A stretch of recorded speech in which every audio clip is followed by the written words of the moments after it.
Good evening, everyone. We've just ticked past 6 o'clock, so we'll get underway. So I would like to open the meeting, this briefing session. I'd like to welcome everybody that's come in, those who'll be giving deputations. The town of Bassendean acknowledges the past and present traditional owners of the land on which we gather to conduct this meeting and pays its respects to their elders, both past and present.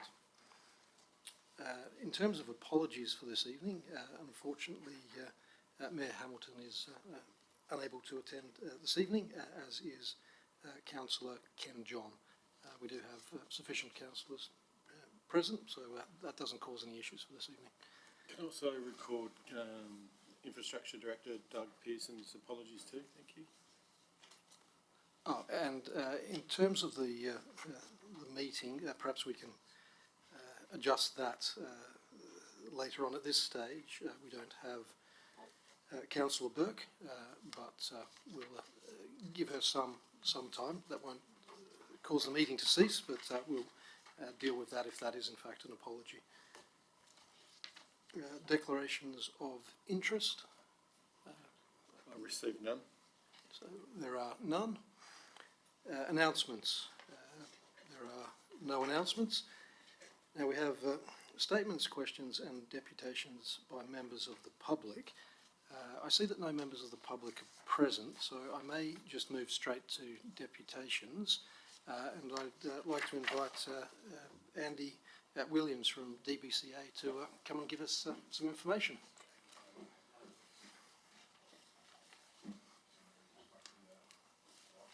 Do you put the timer on there? Oh, yeah. Coming in live. Hey, folks. Now, we've put you on for 10 minutes, just a meeting formality, but if you're saying something terribly interesting, we might let you continue. I know how these things can go sometimes, so I will keep it brief, but yeah, real pleased to, hello. All good. Yeah, real pleased to be sitting in this chambers once again. I think the last time was November 2022, back when we started the Ashwood Flats Master Planning Project, and now we're at the end of it, I guess. It's going up for council endorsement at next week's meeting. And I guess I wanted to just reiterate kind of our process and my experiences throughout it. The department certainly recognises, it has been a tough one, so I have felt like that at times too. No, but the department certainly recognises the rich environmental value, the keen interest from the community in this area, the social function that it presents for the community. Among with its challenges, it's certainly always hard to attract funding for an environmental space. It can be challenging with the tenure composition that's behind it. And yeah, sometimes coordinating works for its improvement aren't always easy. I do think we've been able to subvert a lot of that through our process. As well, I'd mention, the process that we've gone through it has been informed by a keen awareness of the public interest in this space. Just casting our mind back to previous events, one which we call in the office fence gate, but is otherwise known as the fence that went up around the foreshore path, really did a lot of damage to public trust between the community and the State Department, and we know that we have a lot of work to do in that space. We knew that we had a lot of work to do in that space, and so we've gone through this process in what we hope and what we believe is a really transparent way. We've taken people on the journey, as they say in planning speak, but really illustrating or identifying what the key pressures are of this site, what are those land use planning implications from those pressures, and how do we incorporate those or consider those as we try and realise the aspirations for how people want to use the space in the future and for how people are using the space currently. So yeah, a number of ways that we've done that, obviously, and you would be aware. We letterbox drops, there was newspaper stuff, online engagement, but also through the more personal, I think, really key, our presence at these library drop-in sessions, at the foreshore drop-in sessions, really just providing a human face to what is otherwise sometimes seen as, some kind of bureaucratic, utopia-esque process where people are creating a strategic plan. This has really been something quite personal, and we believe our master plan reflects that. So, I do want to just thank as well the town of Bassendean staff, Nicole particularly, Caitlin as well, that have helped us get to this stage. It's so key having a document like this that provides a blueprint going into the future for attracting funding for improving a space in a coordinated, in a strategic way. So really pleased and really grateful to the town of Bassendean for standing with us on this one. Mm-hmm. Well, I might turn it over for councillors to ask you any questions that they may have. Were there any councillors that had a question? Oh, not so much of a question, but congratulations on getting it to this area. It is actually something to be very proud of, and good luck with the rest of it. There'll be little minor adjustments, I imagine, to some of the things, but all in all, great. Thank you. Appreciate it. All right. Well, excellent. Thanks for coming along, and Pleasure. we will see more of you in the implementation phase. Yes, hopefully. Thanks for your time, folks.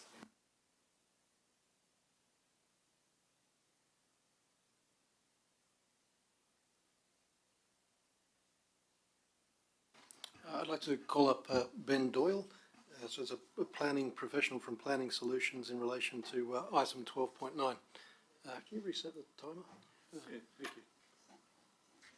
Right, over to you. Thank you very much, councillors. I don't intend to speak for anywhere near 10 minutes. You'll be hopefully relieved to hear.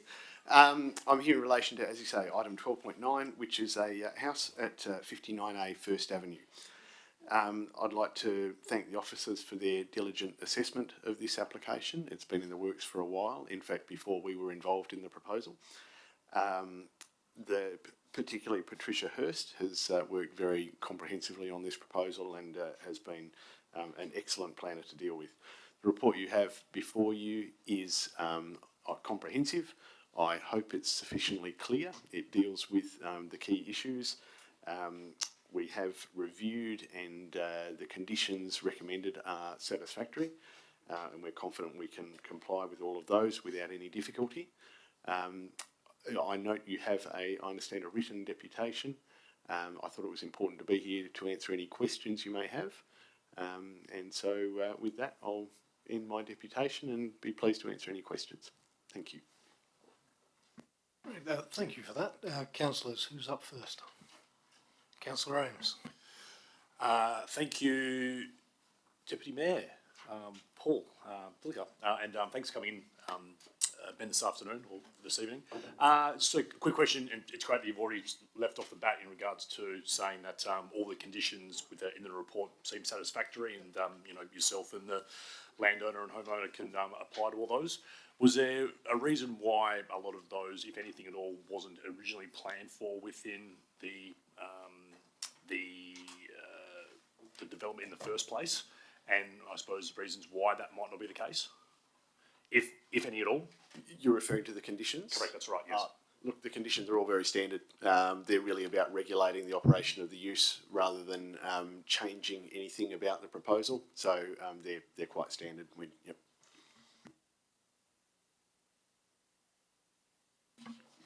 Councillor Carter. Thank you. Most of the objections appear to be overshadowing and parking. how do you respond to the concerns about that? Certainly.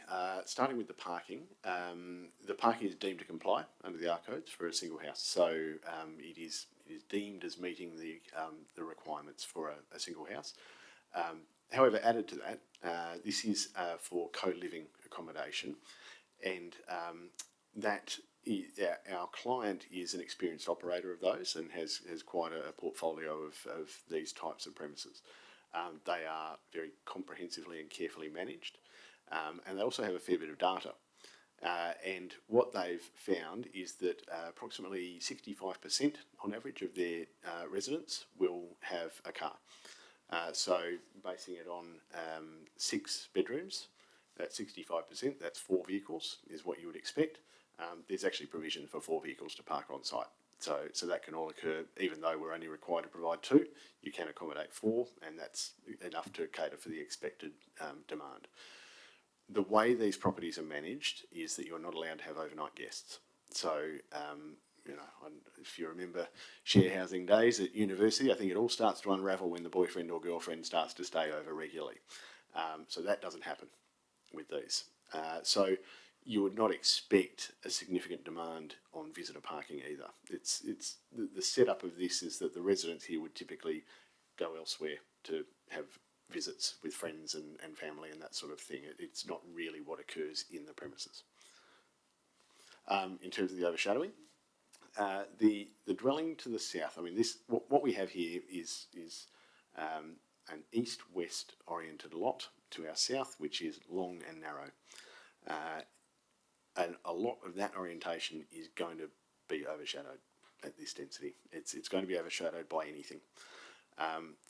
The overshadowing we've modelled very carefully based on their actual floor plan. So you take the overshadowing in total exceeds the deemed to comply standard for our proportion of the adjoining property. What you then do is you look at, well, what is it overshadowing? Not just how big is it, what are you actually overshadowing?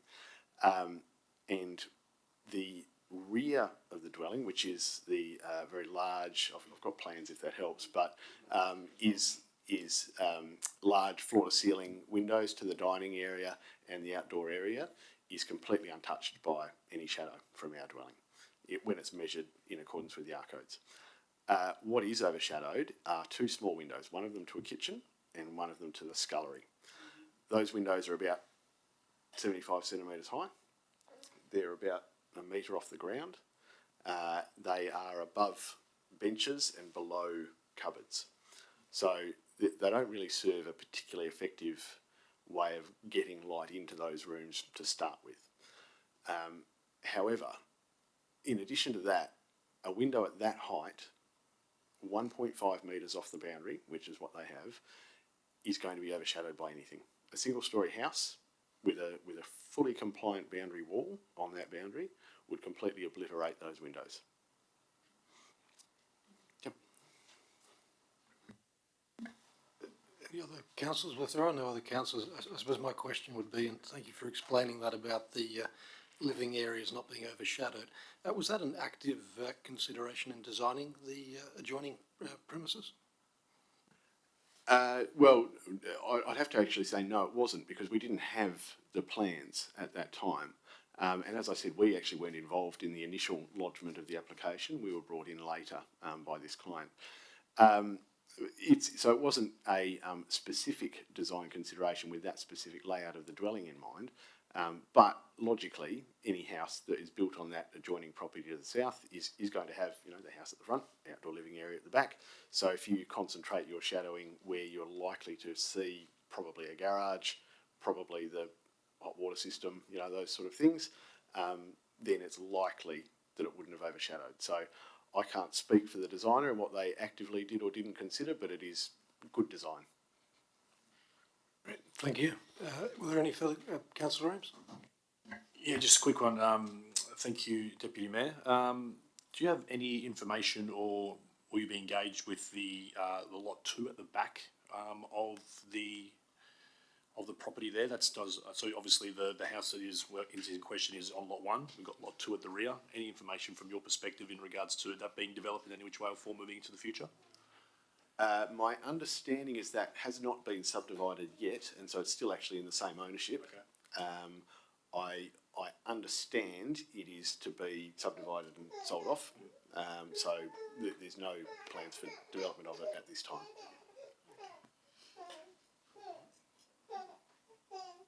All right, well, there's no further questions. Thank you for coming along this evening. Thank you very much. Cheers.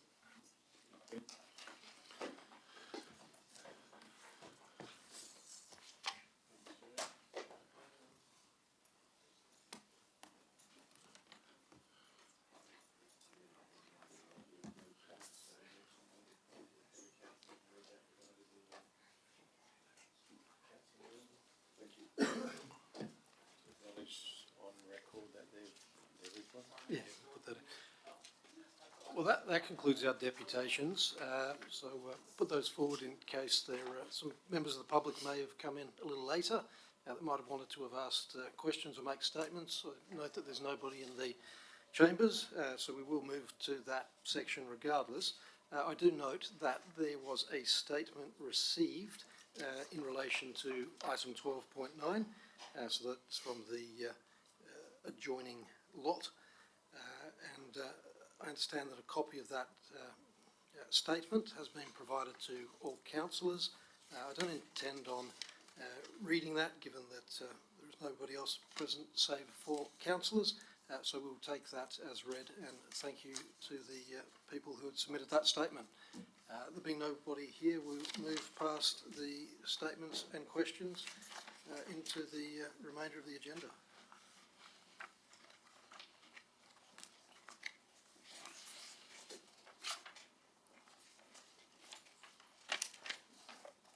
I believe the first such item that we will move to is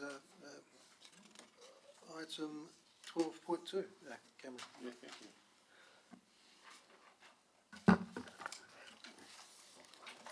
Thanks, Deputy Mayor and Chair tonight. This first item has a long history with some of the councillors. It has the Bick Reserve Master Plan was brought to council some time ago, and I think the report outlines the history that the staff were to bring it back in some form for council. So the purpose of this report tonight, however, is twofold.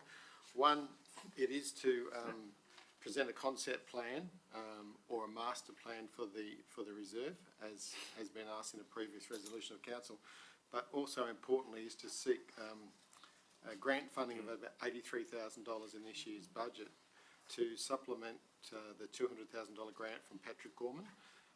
So the history behind the Patrick Gorman grant was some years ago, $200,000 was gifted for a playground in that particular park.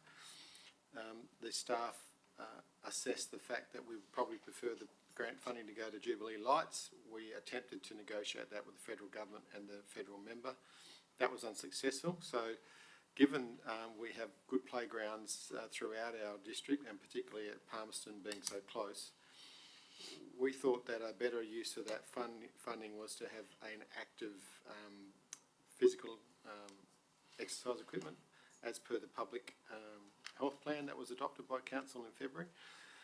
So Patrick Gorman met myself and the mayor, and he agreed to change his grant funding from playground to fitness equipment elements, which could be used by children and the elderly and everybody in between.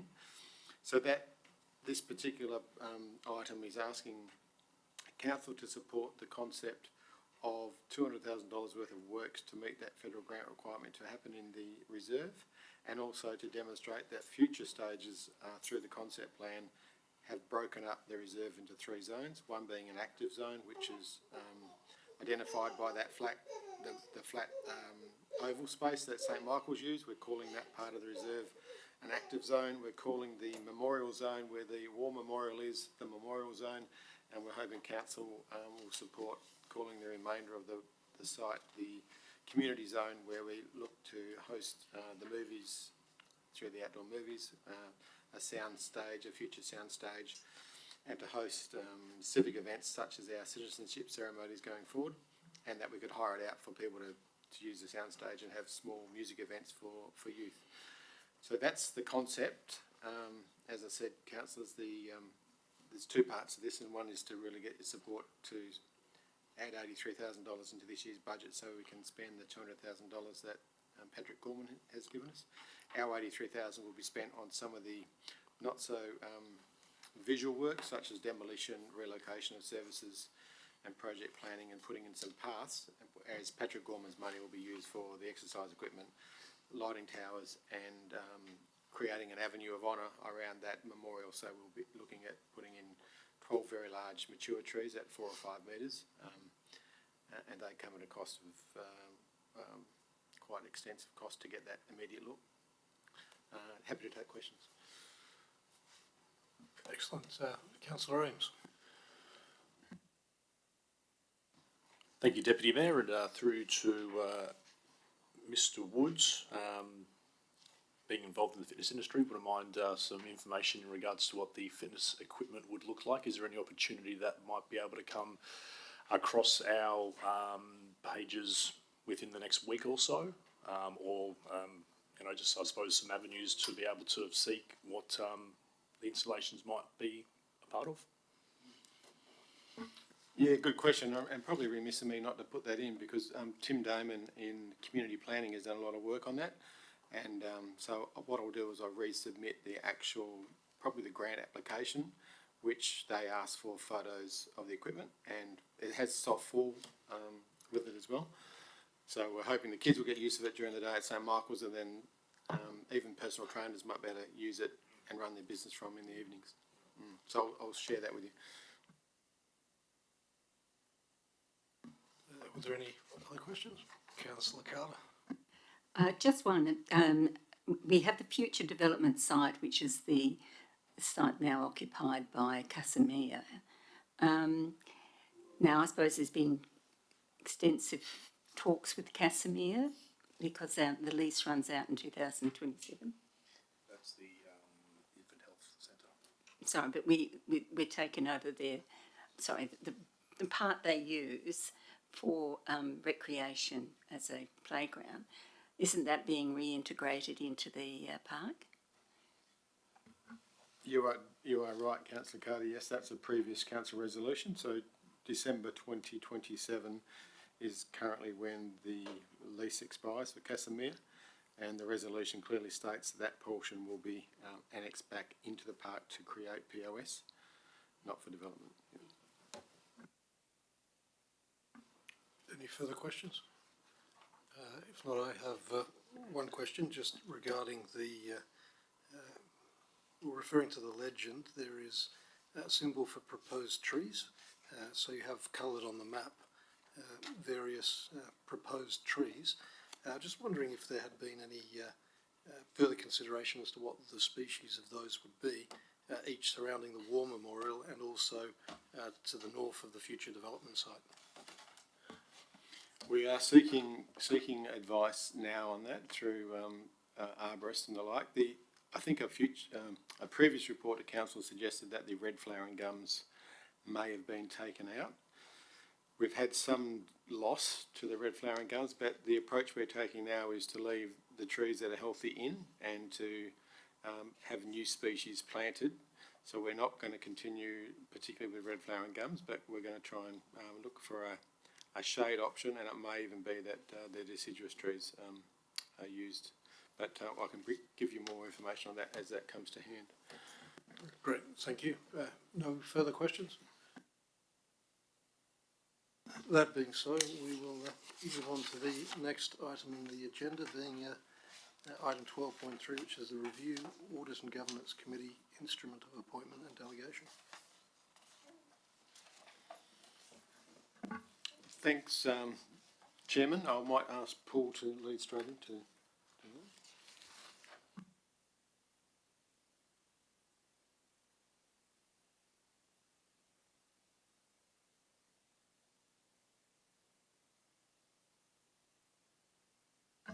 Sorry, that was a mistake. Yes, I think this report originated from Joan Governance, but obviously I'm across the issue as well. Essentially, we're looking to act on a request from council to reduce the number of councillors that sit on the audit committee. Currently, it's 4 out of 7 councillors, and it's looking to be reduced to 3, which would then allow up to 2 community members to sit on the committee as well. Presently, we have 1 community member on the committee. And it's considered that's a more appropriate balance and more effective use of resources for the size of the town. So it's recommended that the council endorse those reductions in numbers to the Audit and Governance Committee. Are there any questions in that regard? I suppose I just have one question. The way in which it's framed is to reduce the number.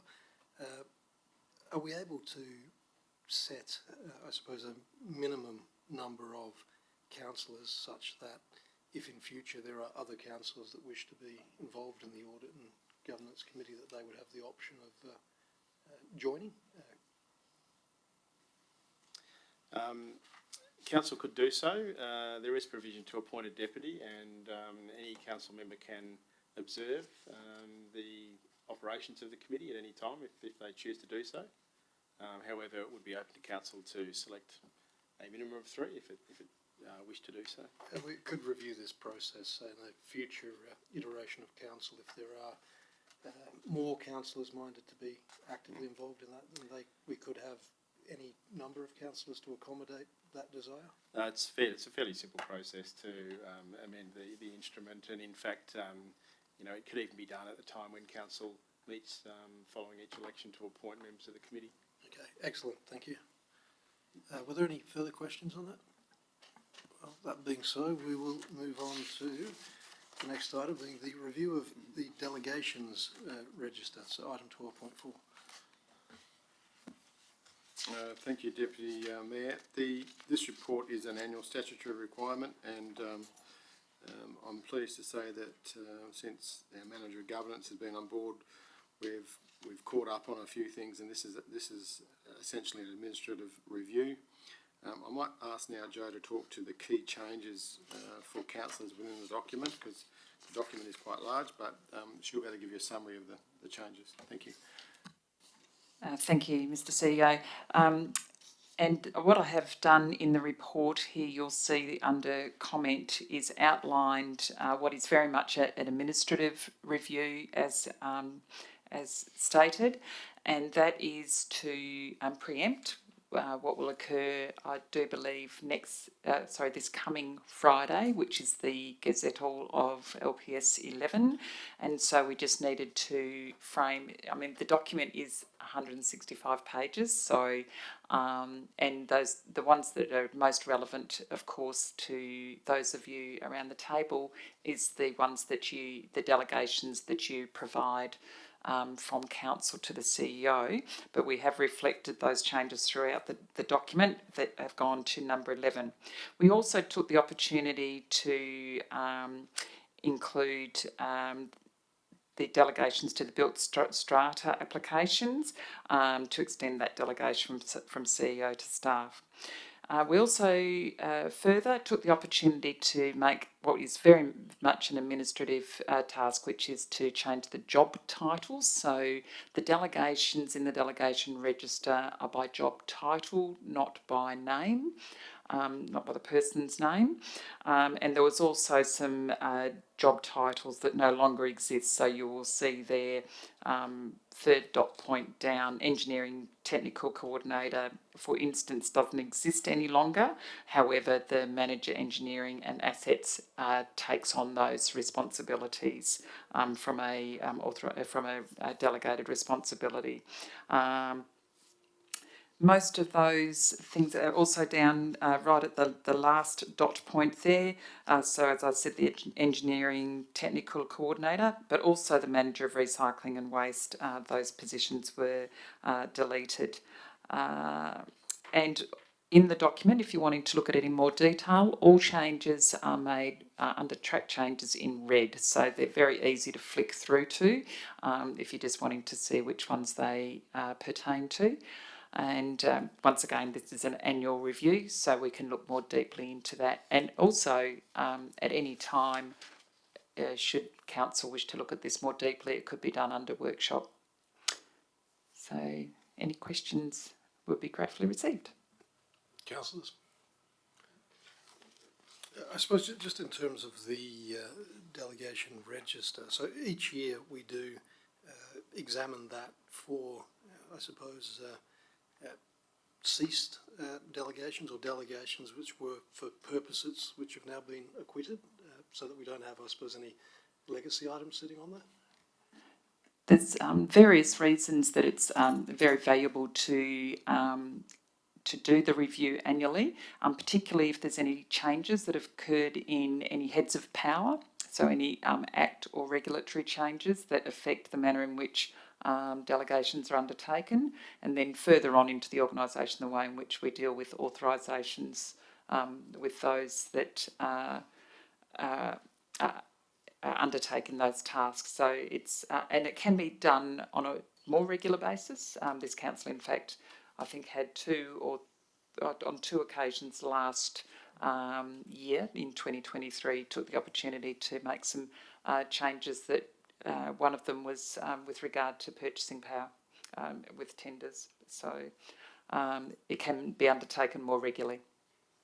And in terms of a delegation, so you have the ability, I suppose, to categorise them according to different functions. So there is procurement, planning, things of that nature, so that if council had a particular interest in a particular area, they would be able to just look at those as opposed to the entire register?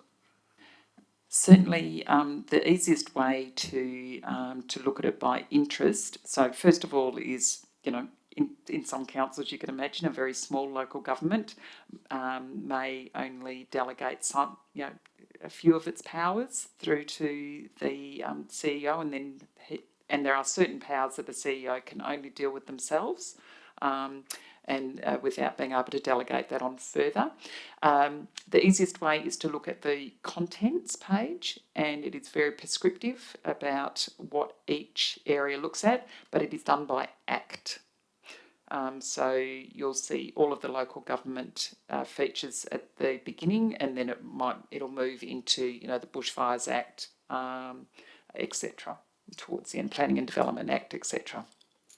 Great, thanks for that insight. Were there any further questions? All right, well, that being so, we will move on to the next item, which is 12.5, the council plan reporting.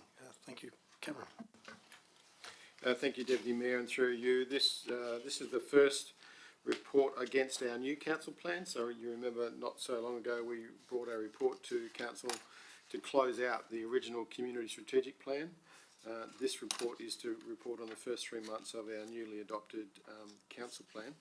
And I'd like to commend the Manager of Governance again for the work done in this space, and to make sure that the organisation is on track and meeting its requirements. Even though the requirement is to only report annually, we are taking the best practice approach to report to council every quarter. And I might pass over now to Joe to provide more details to council. This is just a very, I hope, easy to read document for you. So you'll have in the attachments, you'll see the first page is just at a glance. So you can see that it is broken up into the 5 performance areas outlined in the council plan. And we've having some great success. We knew that, or even when you were making your way through the council plan in its formulation, that there were going to be some tasks that were going to be able to be started and completed. So you can see that we've actually got some areas that are complete. Further in, so that you are looking at more information, is you've got the outline of every action and where it pertains to the 23-24 year. So we're just speaking, we're actually just currently reporting against those, is that you'll see where they're at, and also a comment has been provided by each of the responsible officers.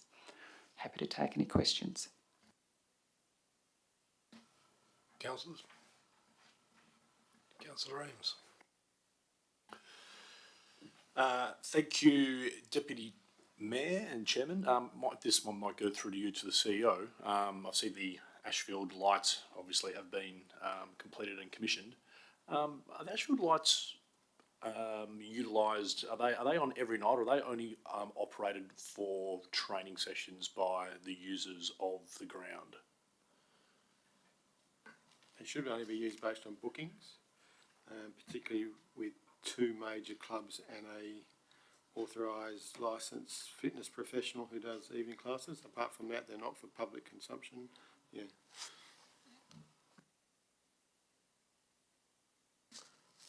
That concludes the questions on that item. We'll move on to item 12.6, so the Ashfield Flats Master Plan. Mr. CEO. Thank you, Deputy Mayor. This is quite a milestone, as you heard this evening from DBCA, and I'd like to commend Nicole Davey for the work from her department in keeping, probably shouldn't say honest, but working with state agencies has its challenges, but I went to one meeting with Nicole, and I can safely say that DBCA and the Swan River Trust do have the best interest of our community at heart and the health of our river systems and the environment, so that was pleasing. Nicole might be able to answer if there's any specific questions, but I think importantly to note is this report is not for us to change. It seems a bit weird sometimes bringing a report to council where you don't have an option. I suppose you do have an option not to adopt it, but I think given the process we've been through, it's more around celebrating the success of getting it to this point. Thank you.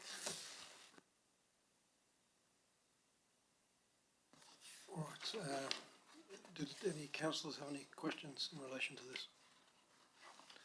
I might just ask the one question. Yeah, it's great that we've had this this body of work. So we've worked out what it is that we're going to do. Do we have any sort of indicative timeframes of the period of time over which the project will unfold? Thank you, Deputy Mayor. The master plan identifies an indicative timeframe for each action. Those that are short term are within 5 years, and the town has applied for grant funding for up to $2 million, which if successful will involve implementation over 3 years, starting from July 2024. And so, all things going well, what's sort of the soonest that all work could be complete and we could start to enjoy the outcome? Thank you, through the Chair. If the grant application is successful, the actions identified with a short time frame can be implemented. We aren't able to give a time frame for the longer term actions because they involve investigations and probably greater values of funding required. Great, thank you. At least good to hear we're busy for the next 3 years at least. Any other councillors have any other further questions? Councillor Rams? Thank you, Deputy Mayor, and through to Nicole Davey. Just obviously, there's been some discussion in regards to fencing around the ecological site. From your experience, what sort of height would that fence line be? I was trying to find it in the report, but I'm not sure if I could, or if that is something that hasn't been discussed and planned yet until we, I suppose, rubber stamp this plan. Thank you, through the Chair. I'd have to check the exact height, but I'm aware that there's a requirement for the fencing to be visually permeable, and especially along the foreshore, it'll be a temporary fencing that's only installed until the vegetation's established. So that's been specified, but the exact design specifications haven't been developed yet. If there are no further questions on that one, we'll move on to item 12.7, which is a request for tender plumbing and gas services and minor works. Mr. CEO. Thank you, Deputy Mayor, and given that we don't have anybody from infrastructure here tonight due to leave and to illness, I might ask Paul to speak to this because he's across it from a corporate services viewpoint and a finance viewpoint. So, hand over to you, Paul. Thank you. Thank you, and through you, Mr. Deputy Mayor. These reports actually come from corporate services because we sort of own the process and we work in conjunction with infrastructure. It's a confidential evaluation report from the tender evaluation panel. I just need to check if we're going to be speaking about the confidential part of the report. Wasn't planning to. Thank you, Joe. Thank you. Thank you. Not on the introduction, at least. It's a standard process. It's a fairly standard tender for a recurrent contract. We had a really good response to this particular tender, being 11 companies submitted, and the panel went through and assessed each of those in accordance with our evaluation handbook, and it is recommended that the council appoints the current contractor, Mackie Plumbing and Gas, for the 3-year contract plus 2 1-year options. In the future, we won't be naming the recommended contractor publicly, and we've sought to do so on this particular occasion, as the contract actually expires the same day as the council meeting next week, and naming them publicly at least allows us to begin communications and shave a little bit of time off the re-engagement process. Thank you. Well, councillors, we've heard that there is nobody present from infrastructure this evening. We could ask questions, but I think it'd be fair to say that administration would be receptive of getting any emails throughout the course of the week should you have a question. So unless anybody had a burning desire to ask a question, perhaps we'll deal with it in that way and leave that item and move on to 12.8, which is the review of sustainability and environment council policies. Thanks, Deputy Mayor, and again, this is a pretty standard process, reviewing council policies. You'll be seeing a few council policies come through between now and the rest of the year, as the other directorates, particularly planning, I think, is ready to launch into about 18 policy reviews at the next council meeting as a result of the LPS 11 changes. But Nicole Davey has brought forward two policies of note, and I'd like to hand over to Nicole to explain exactly what the report talks about. Thank you. Thank you, and through the chair, so there's 2 council policies that have had a minor review, which are the Waste Services Council Policy and Celebration Trees. So the only change that's proposed for Waste Services is to change the review frequency. At the moment, it's an annual review, and we're planning to change that to every 3 years. And for Celebration Trees, at the moment, the policy requires that the applicant has to plant the tree. However, we've changed that so that the town undertakes planting with the applicant assisting if they would like to, which is optional.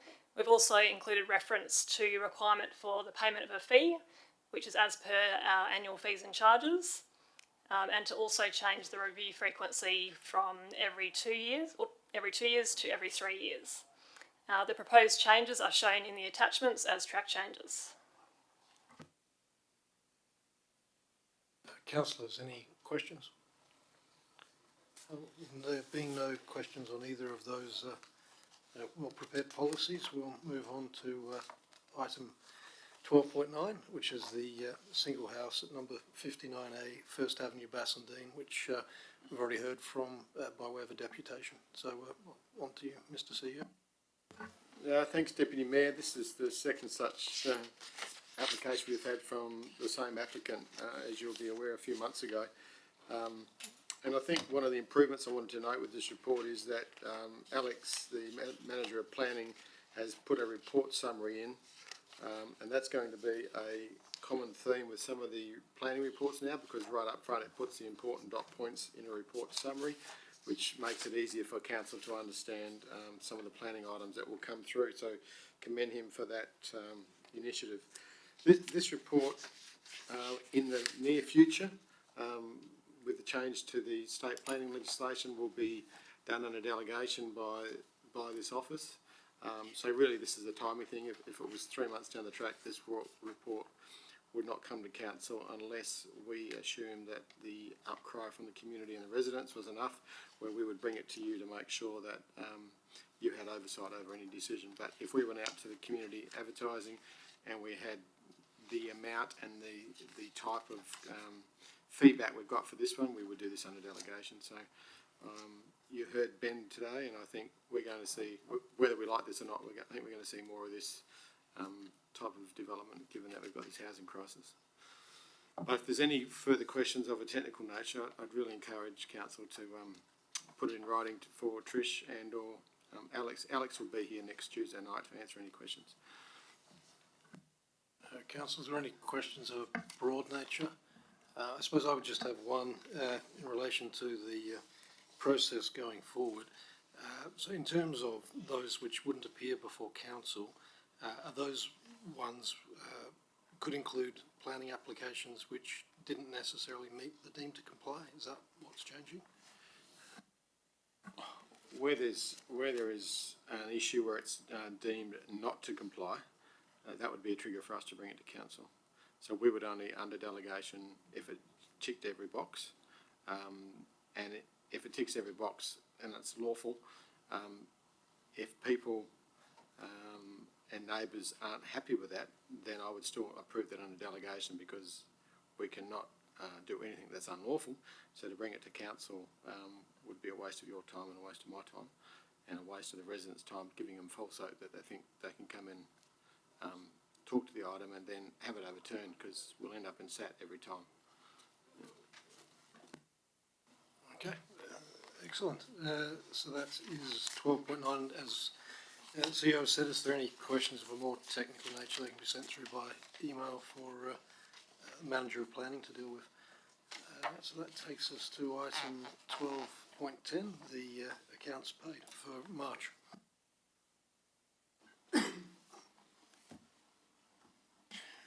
Thanks, Deputy Mayor. As is normal practice, these are the accounts that have been paid, so we can't undo it. But what we do request from council is, because there's a considerable amount of individual accounts, that if you take your time to go through them, you find something that is an anomaly or you have a question, then just appreciate an email direct to myself and Paul, and we can deal with it as they come in. Councillors? No questions. We'll then move on to item 12.11. So the removal of 3 parking bays on James Street. Mr. CEO. Thank you, Deputy Mayor. Again, we don't have anybody from infrastructure or with technical background in planning, but I would understand that Michelle has probably brought herself up to speed on this. But here to say that I'm quite pleased that our staff have acted in this proactive way. There's been an issue of a number of crashes in the same spot. They've assessed why the crashes are happening, and it's on-street parking right near a busy intersection. So we've taken the approach to deal with the liability issue there, and before anything more serious happens. But if there's any questions, we can take it on notice, or Michelle might be able to add further details.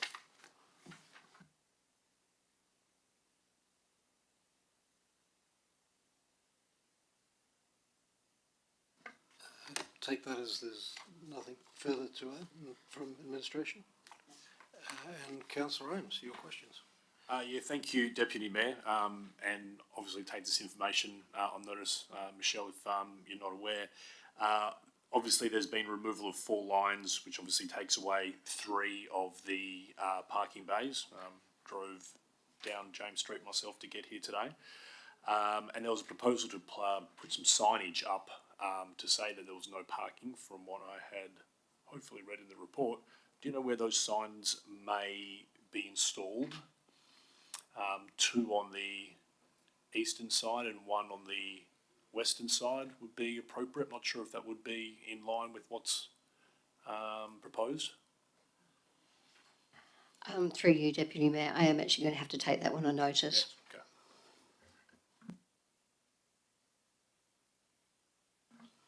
No further questions? All right. So that brings us to what is recorded in the agenda as item 12.12. So that's a request for tender Bassendean Oval Precinct Redevelopment Feasibility Study Project. Now, that item ordinarily would be behind closed doors. I understand that we don't have all the material for that one to hand, so I might let the CEO explain what's happening there. Yeah, thank you, Deputy Mayor. The report will be released to council tomorrow. We've only just finished our due diligence. What I can say is the process, we're very pleased with 3 really high quality applications. So the applicants were of a high standard, and really it was up to price that separated the candidates in the end. So the report will be released tomorrow, and that'll give council a chance to read it without having the full report, the agenda tonight, to also go through, so you can be able to concentrate on that very important project. But yeah, we're very pleased as an administration on the quality of the applicants and what we think is great value for money.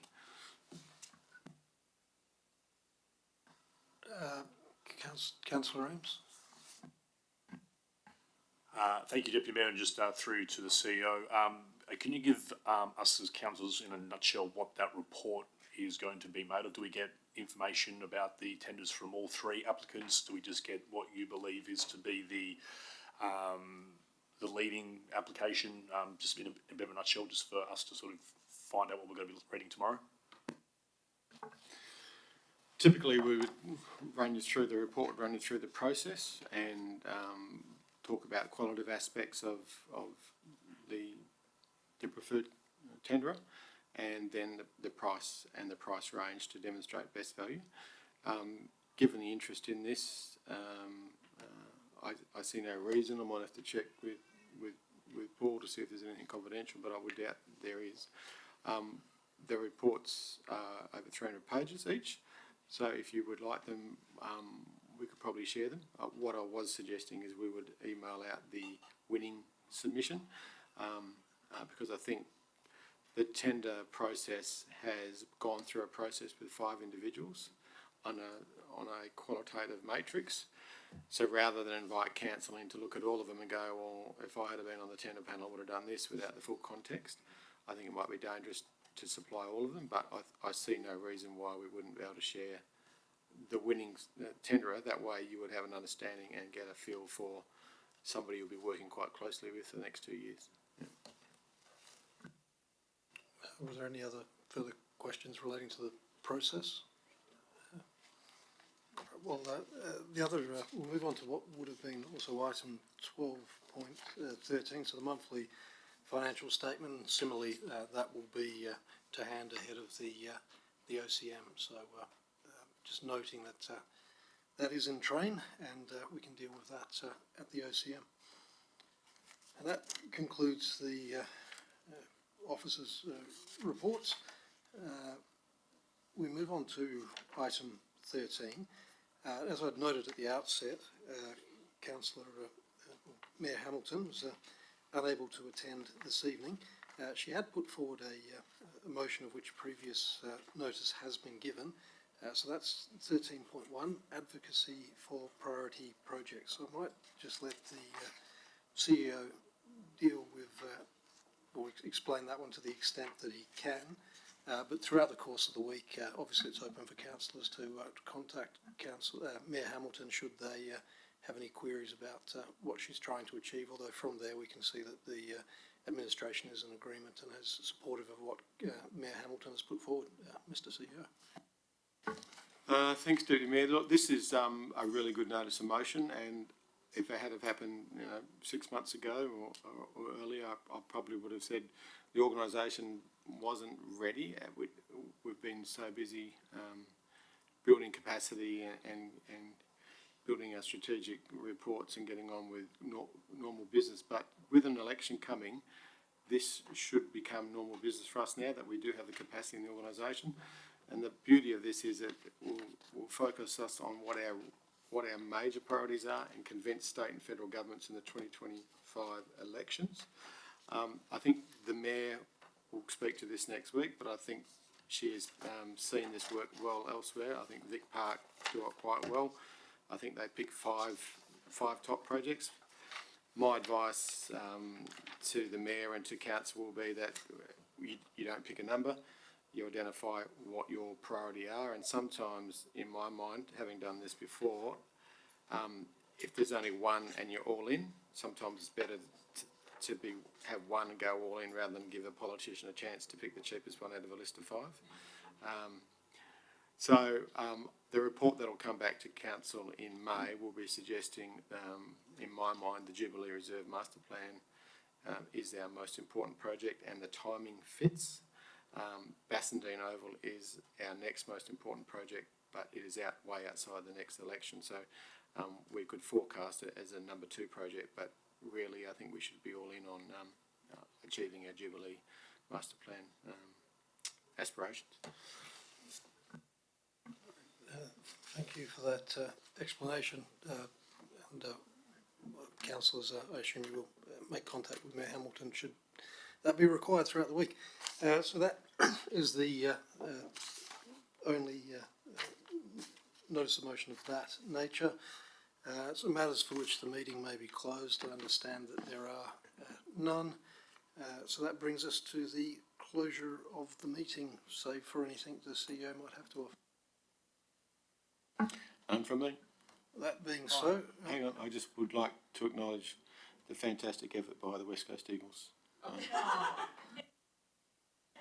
a shame I didn't. all right. So on that positive note, and I might just acknowledge that because I mentioned earlier in the proceeding that Councillor Burke has been in attendance for the majority of the meeting. 6:02. 6:02. So from 6:02 through to 6:55, which is the time now which I close this meeting. Thank you all.